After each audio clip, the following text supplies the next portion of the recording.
എല്ലാ പ്രിയപ്പെട്ടവർക്കും നമസ്കാരം. നിങ്ങൾ ഈ വീഡിയോ ഒന്ന് നോക്കിക്കേ.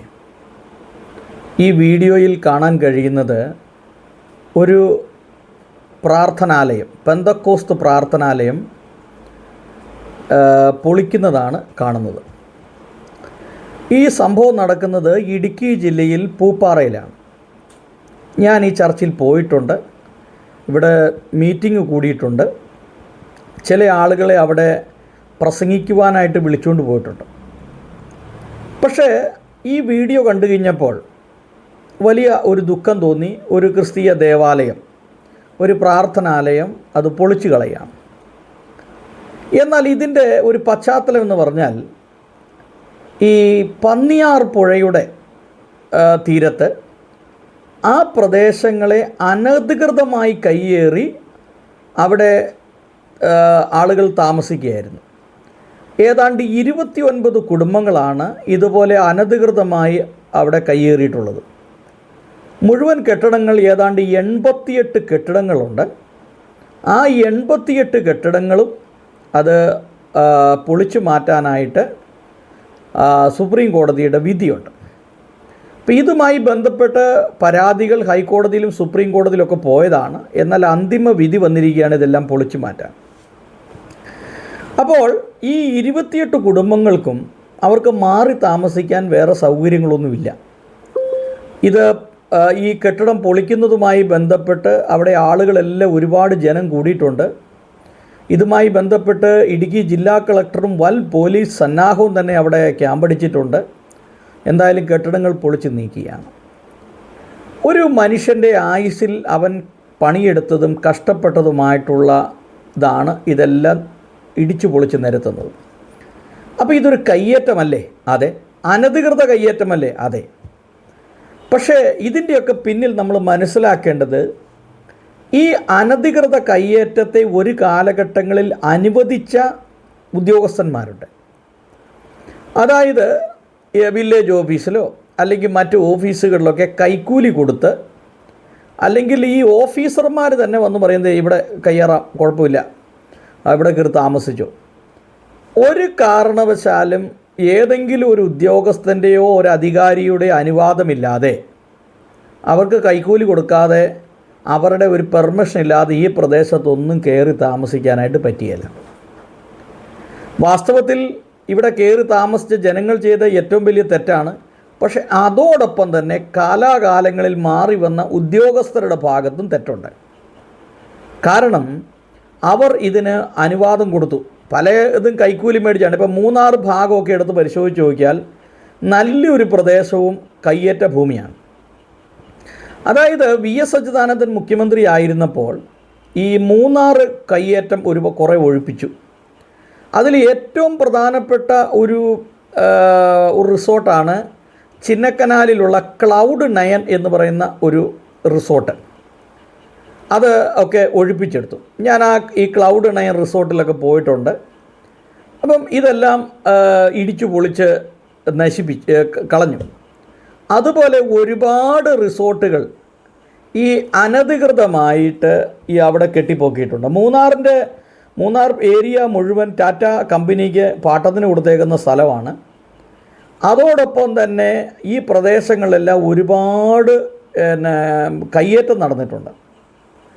അപ്പോൾ എന്തിനേറെ CPMൻ്റെ മൂന്നാറിലുള്ള ഏരിയ കമ്മിറ്റി ഓഫീസ്, അല്ലെങ്കിൽ അവരുടെ പാർട്ടി ഓഫീസ് പോലും കയ്യേറ്റ ഭൂമിയിലാണ് എന്ന് പറയപ്പെടുകയാണ്.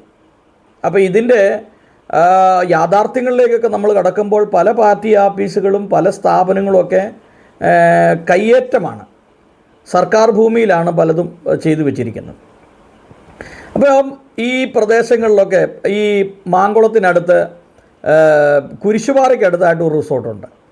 ഇതൊക്കെ പൊളിക്കാനായിട്ട് അന്ന് VS അച്യുതാനന്ദൻ്റെ ഗവൺമെൻറ് ഓർഡർ ഇട്ടതാണ്. അതുമാത്രമല്ല ടാറ്റ ടീയുടെ കുറേ തേയിലച്ചെടികളും അനധികൃത കയ്യേറ്റമാണ് എന്ന് പറഞ്ഞുകൊണ്ട് പറിച്ചു മാറ്റുകയൊക്കെ ചെയ്തു. അപ്പോൾ കുടിയൊഴിപ്പിക്കൽ, അതായത് അനധികൃത കയ്യേറ്റത്തെ തടയാൻ VS അച്യുതാനന്ദൻ വളരെ ശക്തമായ നിലപാടുകളാണ് അന്ന് എടുത്തത്. ഒരു IAS ഓഫീസറും ഒരു IPS ഓഫീസറും ഋഷിരാജ് സിംഗ് ഇവരുടെ നേതൃത്വത്തിലാണ് അതോടൊപ്പം തന്നെ രാജു നാരായണ സ്വാമി. അപ്പോൾ ഇങ്ങനെ ഇവരുടെയൊക്കെ നേതൃത്വത്തിലാണ് ശരിക്കും പറഞ്ഞു കഴിഞ്ഞാൽ ഈ കയ്യേറ്റം ഒഴിപ്പിക്കാനായിട്ട് വന്നത്. പക്ഷേ ഇതിൻ്റെ പിന്നിലൊക്കെ ഉള്ള ഒരു പ്രശ്നം ഞാൻ മനസ്സിലാക്കുന്നത്, ഈ ഉദ്യോഗസ്ഥന്മാർ കൈക്കൂലി വാങ്ങിച്ചുകൊണ്ട് ഈ കയ്യേറാനായിട്ട് അനുവാദം കൊടുക്കുന്നു. പക്ഷെ ജനങ്ങളിത് തിരിച്ചറിയുന്നില്ല. ഇതിൻ്റെ അകത്ത് കയ്യേറി തങ്ങളുടെ ജീവിതകാലം മുഴുവൻ പണിയെടുത്ത പൈസ കൊണ്ട് ഒരു വീടുണ്ടാക്കി, അവരുടെ ഒരു സ്വപ്നമാണ് ഒരു വീടെന്ന് പറയുന്നത്. ഒരു വീടുണ്ടാക്കി ആ വീട് കെട്ടിപ്പടുത്തു. ആണ് അവരുടെ ജീവിതത്തിലെ സമ്പാദ്യം മുഴുവൻ അതാണ്. ഇത് പൊളിച്ച് ഉന്മൂലനാശം ചെയ്യുമ്പോൾ വാസ്തവത്തിൽ ഇവർക്ക് അർഹപ്പെട്ട ഒരു സ്ഥലവും വീടും ഗവൺമെൻറ് കൊടുക്കേണ്ടതാണ് ന്യായമായിട്ടാണ്. ഉദ്യോഗസ്ഥന്മാർ അന്ന് ഈ കയ്യേറ്റം അനുവദിച്ചില്ലായിരുന്നെങ്കിൽ ഇവരാരും ഇതിൻ്റെ അകത്ത് കയ്യേറുകയില്ലായിരുന്നു. അപ്പോൾ ചോദിക്കും, അങ്ങനെ കയ്യേറാൻ കൊള്ളാവോ എന്ന് ചോദിച്ചാൽ, എത്രയോ ആളുകൾക്ക് വീടില്ല, സ്ഥലമില്ല, ഇന്നും വാടകയ്ക്കും ഒക്കെ താമസിക്കുന്ന എത്രയോ ആളുകൾ നമ്മുടെ സമൂഹത്തിലുണ്ട്.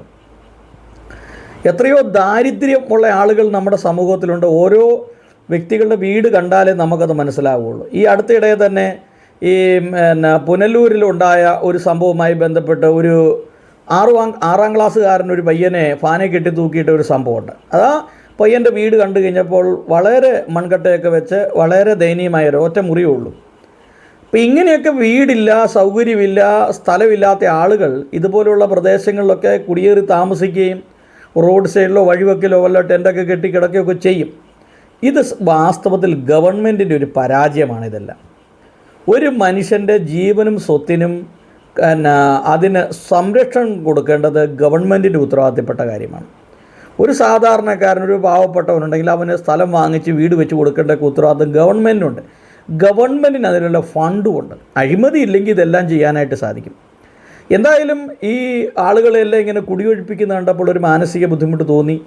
ഇതിൻ്റെ എല്ലാം പിന്നിൽ ഇവരുടെ തെറ്റാണ് ഇവർ കുടിയേറി പാർത്തതെങ്കിൽ പോലും ഇതിൻ്റെ എല്ലാം ചുക്കാൻ പിടിച്ച ഒരുപാട് നേതാക്കന്മാരും അതുപോലെ ഓഫീസർമാരും നല്ലപോലെ കൈക്കൂലിയൊക്കെ വാങ്ങിച്ചിട്ടുണ്ട്. അതും നമ്മൾ മറന്നു പോകരുത്. ഇത്തരത്തിലുള്ള കുടിയേറ്റക്കാരെ ഒഴിപ്പിക്കുമ്പോൾ ഏറ്റവും കുറഞ്ഞ അവർക്ക് വീടും സൗകര്യങ്ങളും വെച്ച് കൊടുക്കാനായിട്ട് ഗവൺമെൻറ്റിന് ഒരു ബാധ്യതയുണ്ട്. അല്ലെങ്കിൽ അവർ പ്രാകുകയാണ്. ഞാൻ നോക്കി പറഞ്ഞു, ഈ സർക്കാർ ഇനി ഒരിക്കലും ഗുണം പിടിക്കില്ല എന്ന് പറഞ്ഞ് പ്രാകുകയാണ്. അപ്പം നമ്മൾ ആരുടെയും പ്രാക്ക് മേടിക്കാൻ പാടില്ല. ഒരു വ്യക്തിയെ അധികാരത്തിലേക്ക് കയറ്റുമ്പോൾ ജനങ്ങൾക്കൊരു പ്രതീക്ഷയുണ്ട്. ആ പ്രതീക്ഷയ്ക്കനുസരിച്ച് വേണം മുമ്പോട്ട് പോകാൻ. ആരുടെയും കണ്ണീര് നമ്മൾ വാങ്ങിച്ച് കെട്ടരുത്. അതാണ് ഒരു ഗവൺമെൻറ്റിന് ആ സമൂഹത്തോട് ഒരു ഉത്തരവാദിത്തമുണ്ട്, ഒരു കടപ്പാടുണ്ട്. എന്തായാലും ഇവർക്ക് അർഹമായിട്ടുള്ള സ്ഥലവും വീടും കൊടുക്കാൻ ഗവൺമെൻറ് പരിശ്രമിക്കട്ടെ, അതിനുള്ളൊരു ഇടയുണ്ടാകട്ടെ എന്ന് മാത്രമാണ് ഇതുമായി ബന്ധപ്പെട്ട് എനിക്ക് പറയാനായിട്ടുള്ളത്.